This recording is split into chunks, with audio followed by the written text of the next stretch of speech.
The Arab Spring, a wave of popular uprisings that swept across the Middle East and North Africa, finally reached Syria in 2011. Initially, peaceful protests demanding political reforms were met with brutal repression by the regime of Bashar al Assad, igniting a civil war that would engulf the country for over a decade. In December 2024, the seemingly unthinkable happened. Assad's regime, once thought to be firmly entrenched, crumbled under the pressure of a resurgent rebel offensive. For years, the conflict had been locked in a bloody stalemate, with the Syrian government, backed by Russia and Iran, battling a fragmented opposition supported by a coalition of Western and regional powers. The Syrian people found themselves trapped in a nightmare, their country torn apart by violence, displacement, and humanitarian catastrophe. The fall of Aleppo in 2016, once a bustling economic hub, marked a turning point in the war, strengthening the government's grip on power but also fueling resentment and radicalization within the opposition. However, the seeds of Assad's downfall were sown in the very brutality that he unleashed upon his own people. The regime's indiscriminate use of barrel bombs, chemical weapons, and torture created a climate of fear and desperation, but it also fueled a deep-seated hatred for Assad and his inner circle. As the war dragged on, the Syrian army, once a formidable force, was depleted by casualties, defections, and a declining morale. Meanwhile, the opposition, though fragmented, found new life in the form of Hayat Tahrir al-Sham, a jihadist group that emerged as the dominant force in Idlib province. In a stunning turn of events, HTS, along with other rebel factions, launched a surprise offensive in late 2024, quickly overrunning government positions in northern Syria and advancing towards the capital Damascus. Caught off guard and weakened by years of war, the Syrian army put up fierce but ultimately futile resistance. As rebel forces closed in on Damascus, Assad's grip on power finally slipped away, marking the end of his family's decades-long rule.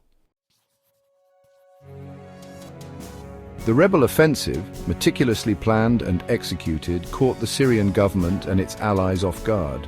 HTS, often dismissed as a fringe group, had consolidated its power in Idlib and forged alliances with other rebel factions, effectively uniting the opposition under its banner. The offensive began with a series of coordinated attacks on strategic government positions in northern Syria, quickly overwhelming the demoralized and depleted Syrian army. The rebels, fueled by years of pent-up anger and a desire for revenge, fought with a ferocity that surprised even seasoned observers. They swiftly advanced south towards Damascus, capturing town after town, their progress hampered only by the regime's air force, which still held a decisive advantage in the skies. However, even the air force, stretched thin by years of constant bombardment, was unable to stem the tide of the rebel advance. As the rebels closed in on Damascus, panic gripped the capital. Government officials, once confident in their invincibility, began to flee, along with wealthy businessmen and members of the elite. Rumors of Assad's imminent departure swirled through the city, further eroding the morale of the remaining government forces. The streets of Damascus, once bustling with life, were now eerily deserted, save for the occasional patrol of nervous soldiers and the rumble of tanks moving into defensive positions. Faced with the imminent collapse of his regime, Assad had few options. He could fight to the bitter end, risking a bloody street battle that would leave Damascus in ruins. He could seek refuge in a foreign embassy, hoping for a negotiated settlement that would allow him to escape with his life. Or he could flee the country altogether, leaving Syria to its fate. In the end, Assad chose the latter, reportedly finding asylum in Russia, his longtime ally.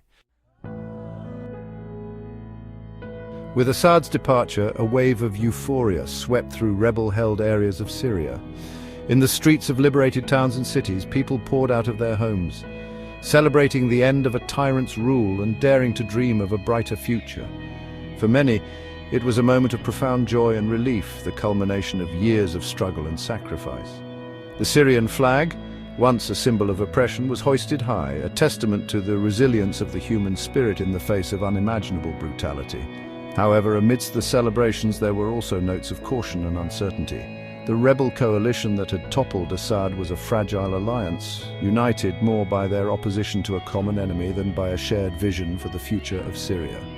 At the forefront of the victory stood HTS, a group with a deeply troubling past, designated as a terrorist organization by many Western countries. Its leader, Abu Muhammad al-Julani, though attempting to rebrand HTS as a more moderate force, remained a shadowy and enigmatic figure, his true intentions unclear. The international community, while welcoming the end of Assad's brutal regime, greeted the news of the rebel takeover with a mixture of hope and trepidation. Western governments, burned by past experiences in Iraq and Afghanistan, were wary of becoming embroiled in another costly and complex intervention in the Middle East.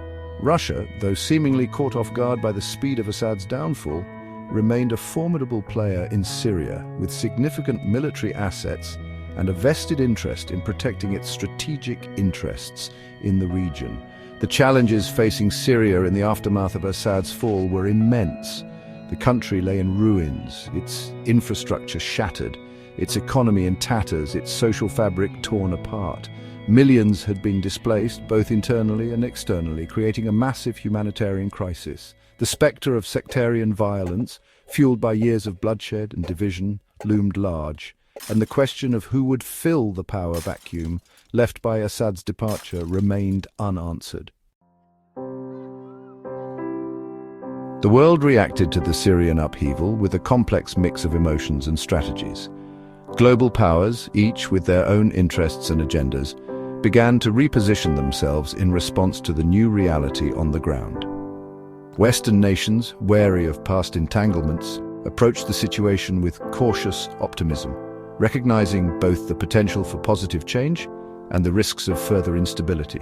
Humanitarian organizations mobilized to address the dire needs of the Syrian people, but the scale of the crisis presented overwhelming challenges.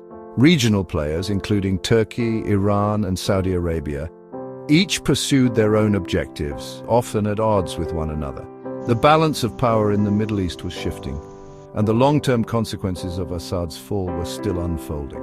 As the dust settled, the international community faced a daunting task, supporting the rebuilding of a shattered nation while navigating the geopolitical complexities that had long defined the Syrian conflict. The road ahead was uncertain, but the hope for a peaceful and stable future for Syria remained a guiding light for many. As we delve deeper into the complexities of the regime's downfall, it becomes evident that strategic interests played a pivotal role.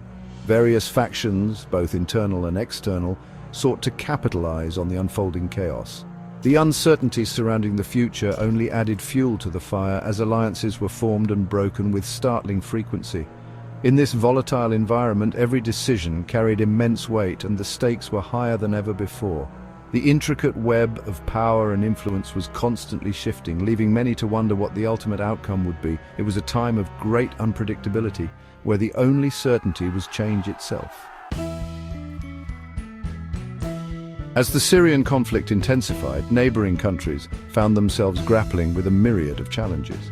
Refugee crises, border security, and political instability became pressing concerns.